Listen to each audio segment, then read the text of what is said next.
Welcome back to Acquire and Convert. Today I had the opportunity to talk with Cody Owen, founder and CEO of Lightspeed Social, and we discussed an idea he has called hyper-local meta ads. And this idea is designed to help his customers pack their existing routes full of good, high-quality customers in an effort to reduce wasted time on the road between jobs. And while the name sounds complicated, the idea, as I just described, is actually very simple. And when we talk to Cody Owen, that'll all start to make sense. So we talk about that idea. We dive into some general knowledge about Facebook ads. So this is a discussion packed with good quality knowledge that I think everybody could benefit from.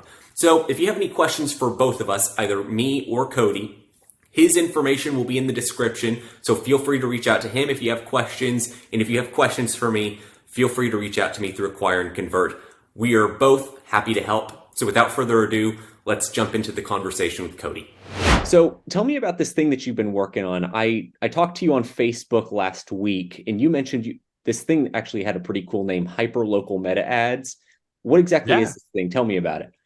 Yeah, it sounds like it's a something in a cyberpunk movie, but it is what I've built my entire business around. When I got started, I was just doing Facebook and Instagram ads, and I do a kind of whole marketing thing now. But the big thing with Facebook and Instagram, the way that I think that it beats Google in a lot of ways, especially for guys chasing route density, is that you're able to target just the neighborhoods and subdivisions where you want to work, right? So you're able to target just that and not the apartment complex across the street. Or, a lot of guys will go in and just kind of radius blast, and they'll hit everybody in a 25-mile radius. And there's plenty of places in that 25-mile radius where you don't want to be working because you don't want all of that extra windshield time.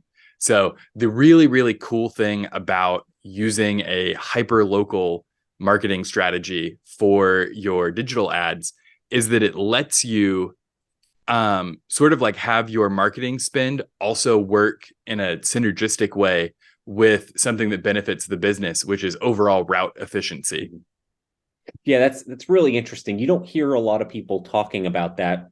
It's more just going from a lead perspective. How can we get as many leads? Then we'll figure out the whole density part of it later.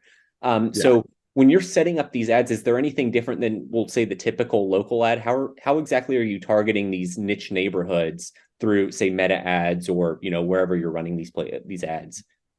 So most people, what I've gotten the most emails about, as I've talked about this publicly a bunch, is people not being able to figure out how to remove portions of an area. So they'll think I can only get it down to a 1 mile radius. And that's not true. You can, as long as there's 100 people in what you chisel down to, you can get the ad to deliver. You might have to, shake it a little bit to get it to work. But where you're adding the include pin, there's a drop-down menu at the ad set level in Facebook. If you're familiar with the ad platform, you know what I'm talking about a little bit here. If you don't, you're really lost, and I'm sorry. Well, maybe Riley can put some visuals up of this in the ad platform for you. But there's a drop-down to switch it from include to exclude. And that is where the real magic happens. That's where you're able to, you've dropped your good circle over the neighborhood, and then you're able to cut out sections around it to get it winnowed down to just what you want. And that makes it where you can make any shape. You don't need to do circles anymore. If you've got a really weirdly shaped country club that runs along a golf course, you can follow just the country club estates and not the, low rent places around it. That's actually a really good point, because where I'm located, we're kind of along a country club like you described, and you have these small little neighborhoods scattered across. So you're not going to really find a big batch of people in a certain neighborhood. They're scattered across different areas. So it sounds like you can account for that in the include and the exclude feature inside of Facebook. Yes. And you're able to, another thing I've seen people run into, that I've run into setting these ads up, is like, we'll have a neighborhood so tiny and exclusive, we can't run ads to just it.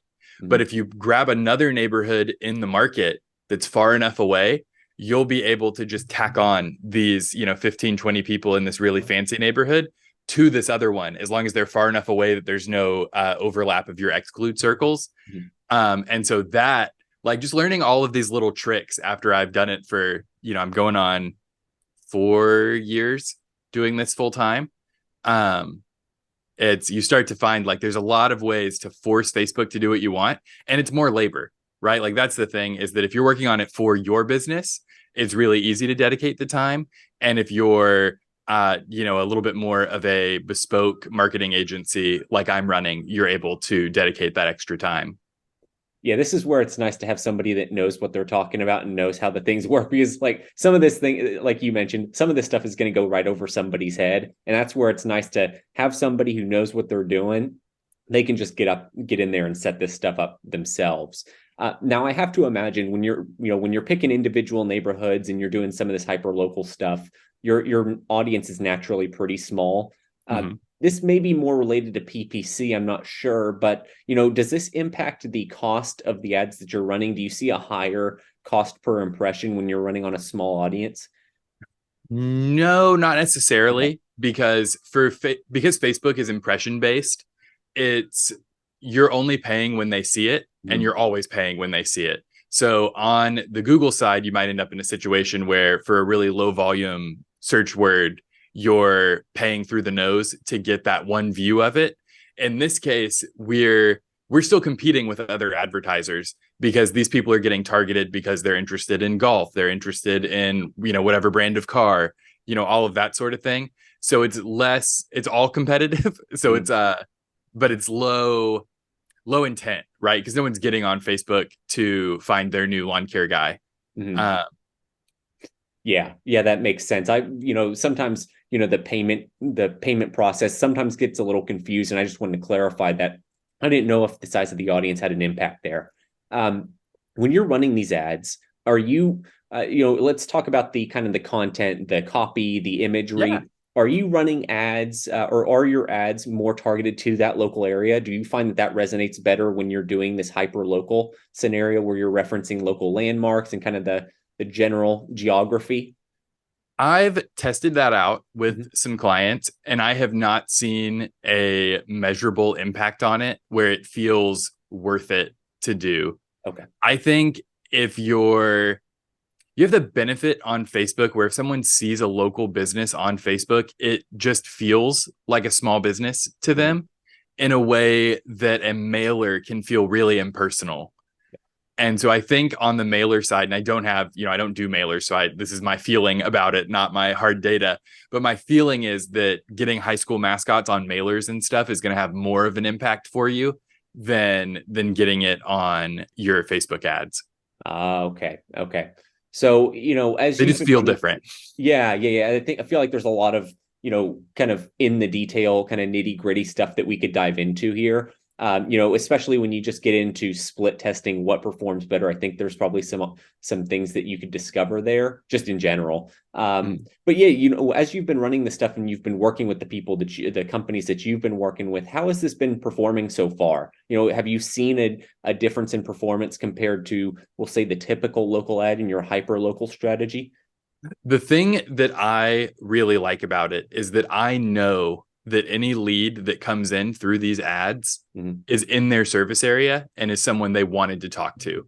So even if we were paying 3 or 4 times their normal lead cost, they're also having, if they're running Google ads, which we also manage, Mhm. leads from Google ads are going to come from all over your area. It's really hard to refine. And so, some percentage of those people are going to be people who come in the door who don't pay attention to the service area on the website, and you have to turn them away. And then you've wasted time in the office talking to them. They don't have a great experience because they came in and asked for something and you told them no, like regardless of, they don't live in your service area, but they'll still be upset about it. So the leads on Facebook are more valuable because we know they're the right people, Mhm. and the ad spend is more effectively distributed because we're getting in front of people on their route 5, 6, 7 times. Like I think that's kind of one of the key stats to look at on this campaign versus another, is that you want to work in this neighborhood, you already have customers there, and you've gotten in front of them 5 to 7 times, where if you did 5 to 7 rounds of EDDM is going to be insanely expensive for you. Some people probably do it. But I've seen more like, doing 3 rounds. And then if you're, oh man, I just completely lost the other thing I was going to say. if you're running a radius blast Mhm. Facebook campaign, you're getting in front of everybody in your area once, maybe. And it's just like, it's obviously less valuable than getting in front of the right people 5 times. Yeah, and it sounds like that, one, as you were kind of alluding to earlier, it sounds like you're getting in front of more quality leads, people that Yeah. you want to work with. You're not having to waste that time with people who are, in a different zip code that you don't serve. That sounded like one element of the benefit here. And then in addition to that, it sounds like, you were mentioning you're trying to get in front of them several times. It sounds like Mhm. retargeting is a big factor in this as well. It's almost like we're jumping past the top of funnel stage to the middle of funnel. Like the whole thing becomes retargeting because they've seen you in their neighborhood. They've seen the guys in the field. You know that you have, as long as your uniforms are branded, the trucks are wrapped, they're seeing you in their neighborhood. And then we're getting in front of them on Facebook. And like, I'm not some like anti physical media guy. So I want lawn care business owners sending postcards, right? Let's get as many touch points as we can. And what that does is it does make it a little harder for me to prove that I'm pulling my weight, right? If we've got 4 different mediums that we're touching people from to get them in the door, a lot of them are going to tell you, oh, I got your postcard, because that's what they're calling off of. Mm-hmm. Because that's what's in front of them on the thing. And they don't remember that they've seen the ad 5 times on Facebook, and that they've driven past your truck every Monday on the way to work. So the big thing that I try to do for attribution is to have a dedicated landing page for the channel that we're on. So if anyone clicks from Facebook, I want them hitting a form that is dedicated for Facebook and Instagram leads so that we can track who came in through what campaign. But obviously, if you're trying to hit people on 4 different channels at once, you're hopefully going to hit a lot of them on multiple channels, and whichever one they come in on is great. But it doesn't mean the other ones didn't push them. Yeah, and I think that's an interesting point to touch on there for a second, is the attribution, the tracking of Mhm. which marketing materials are the best or have been performing the best. I don't feel like a lot of people really focus in on that very often, at least when they're Yeah. kind of on their own. They get the ad running, they get their landing page up, whether it be SEO or a landing page from Facebook or Google, and then they just kind of let it run. But, they also have to factor in all of these other marketing sources that they're working on, all these other lead sources. So can you talk a little bit about the importance of that from a data analytics standpoint and how that can impact your marketing going forward? Yeah. What I have seen a lot of guys do, and I think that this is really smart, is to start tracking your data over a long period of time so that between the week of April 4th, we should see about this many leads come in the door. If we don't, something's wrong. And obviously the weather can affect that somewhat. If it's a colder, slower spring, you're going to see people come in later. And so you might need to like shift your calendar to account for that. But the big thing I would do, and this helps you find out if multiple channels were helpful. If you're like, well, everyone came in through postcards, so you kill your Facebook ads, and then your leads fall off a cliff. That tells you that Facebook was pulling its weight. Mm-hmm. It just wasn't as obvious. And so you can do that with any of your channels when you decide like, hey, we're going to scale this one back really hard and double down on postcards, or we're going to double down on Facebook.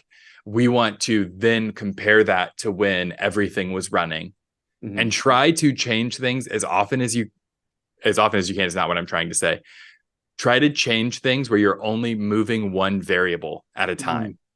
Mm-hmm. Don't start every season by like throwing out all of your marketing from last year and starting from scratch, because you'll never be able to do what Riley's talking about, where if you never have any data to work from, and you don't know how this stuff performed, you have no idea what was successful. If you change out everything for all 4 channels, then what worked? Yeah. Yeah, that's another really good point. It's you make these small changes so it's easier for you to see, okay, this broke the ad. Okay, this helped the ad. It's easy to kind of break it down and see what's actually going on. Whereas like what you're saying is, if you make this big breaking change, like you totally change the imagery, the content on the we'll say the postcard, you have no idea if, maybe if you just made this small change, you would have actually I don't want to overcomplicate it, but basically it's just helping you understand what's performing on that postcard or that ad versus what's not. And then you can make small changes to see those incremental improvements. Yeah. Gotcha. Yeah, so this was interesting. Is there anything else that we should talk about regarding this hyper local strategy? We kind of talked about, how this is benefiting people. We kind of even dove into the data analytics side. Is there anything else that maybe we're leaving out here, leaving out of this video, and that people should know about the strategy itself? Yeah, I'm not sure when this is dropping, but what I would tell people is this is really easy to test. It's not expensive. You can dip your toe into this world for $3 to $5 a day, pick one subdivision in your market, set up the targeting for just them, and then watch that frequency number tick up. Make sure your reach looks acceptable, that you're hitting, you want to be hitting enough of the neighborhood that you feel confident everyone's seeing it. But yeah, just get out there and experiment. Facebook is not that intimidating. It can be a pain to work with, but it's almost never that you don't know the correct thing to click on. It's that they just decided to not work for that 5 minutes. So it can be really frustrating, but it can also be really, really rewarding. You can get a good return out of the ad platform for sure. Yeah. Yeah. And one thing that just came to mind, we were talking about, the remarketing side, how the remarketing side where people are, when you're doing this hyper local strategy, people are probably going to see you over and over again. It's a little bit of that omnipresence idea, where, people just feel like they can't escape your business. They're just seeing it everywhere. Yeah. One thing that I was thinking, I don't know, maybe you've tested this in some way. The previous video that I did earlier, we were talking about video ads, that strategy on Facebook and Instagram. And one of the things he was talking about was, integrating video testimonials into the Facebook ad, where now it's not necessarily you selling, but you kind of get that brand recognition. Now they're listening to somebody else talk about your business. It's not you talking about your business and how great it is. Have you played around with an idea of that, where you have an element of branding, but you're also putting out a testimonial that's almost speaking for your brand itself? Yeah. So what I usually do is, a lot of people don't have a video testimonial of their customer. And that makes it a little bit difficult, because then you have to hire a production company or some college kids to go out and film it for you. That can be, just enough friction that someone doesn't take action. So what you can do that is a simpler version is getting pull quotes from your Google reviews, putting the person's first name, last initial, 5 stars, the quote, and then the name of the suburb that they live in. I wouldn't put their exact neighborhood, because that feels a little bit too much. But, I grew up in Sugarland. If you just put Cody O, Sugarland, Texas, that's going to make it look more, even leave off the state and just say Sugarland, because they're going to know what you're referring to. But that makes it where you get some of that social proof. And I like to introduce that at the retargeting level. So someone who's engaged with the ad a little bit, or they've clicked through to the website and now we're trying to get back in front of them, it's an opportunity to come at them with some social proof. And another thing, I try to encourage any business that can to produce a video intro for the company. Just the owner being like, hey, this is who we are. This is what we value. This is what we do. And have an opportunity to showcase a few employees. If you've got a customer testimonial, cut it in. And then you can pull that out to use in ads later. But that company intro video is really good for that retargeting campaign, where you're getting to get a little bit personal and you feel like, oh, there's people behind this. This isn't some national conglomerate where everyone reports into a computer each morning about which lawns they're going to mow. There's people here and I can trust them. Yeah, that makes total sense. Using the video or the static format testimonial as a retargeting method, because then it has some context. They've seen you before. It's not just this random testimonial showing up in their Facebook feed from a business they've never heard of. There's some context. They know who it's from. So it makes a bit more sense. And now you're kind of getting your message across in a way where you're staying in front of them and you're showing that people trust and really enjoy working with the business. That's a really interesting concept. Yeah. And all of our creative that we run is technically a video from Facebook's perspective. So we'll create that in Canva with a photo of a lawn or a home that the client takes care of. And then that testimonial will pop in, and then we'll animate that out and drop in a CTA, so that we're still having all of that movement that catches their eye. And we'll even call out individual words in the review that we think would be valuable. Interesting. One final thought before we wrap up here. As you've been running some data, have you seen a call to action that has performed the best on, say, Facebook ads or Meta ads? Is there one that tends to get the most response or action from the person seeing the ad? So of the literal CTA buttons on Facebook, get quote is the one that is top tier. I use it on all of our campaigns. We'll try other things. If like book now makes sense for the service you're referencing, you can try that one out. But get quote is definitely top tier. And then of CTAs just on the ads themselves, they're a little more contextual. I lean toward get quote or get a quote because it's just clean and lets people know what to expect. Yeah. You can try like sign up today, but I try to avoid things that could be confused for some sort of subscription. Because I feel like Sunday, the liquid fertilization company that mails you stuff for you to put on your lawn, I feel like they kind of muddy the water a little bit in our space where we want people to know that we're going to come out and service the lawn. We're not going to mail them a box of work. Yeah. So from my understanding, there's two ways that you can kind of collect that information. There's the built-in form method in Facebook, and then there's also the opportunity to send them a landing page. Do you have any idea how those two compare as far as, collecting leads? Do people actively fill out the form if you use that feature on Facebook where you click on, and this may relate to the get a quote button, where they click on it, it pops up a little form in Facebook, and then they fill it out. Does that work better compared to sending them to a landing page and filling out? Facebook really wants you to believe that it works better. And I think that it gets you more leads. But my main experience testing out the instant form is with higher ticket stuff, where you're having someone answer a couple of questions. And I just find that you get more form fills, but they just feel like not as good of quality. Which, it's frustrating because it would be cleaner to keep them on platform. But I think just the little bit of intention that it takes to fill out a form on another website rather than click submit on Facebook filters out that last tier of like useless lead who comes in and wastes time. Yeah. Okay. Yeah. Well, this was great. I really appreciate you getting on here. I will include all of your information somewhere in this video, whether it's on Facebook and up in the typical description area or on YouTube in the description itself. I'll include all of your information so people can reach out to you. And I'm sure you'd be happy to answer questions if they have any and want to reach out. Is there anything else that we should cover before we wrap things up here?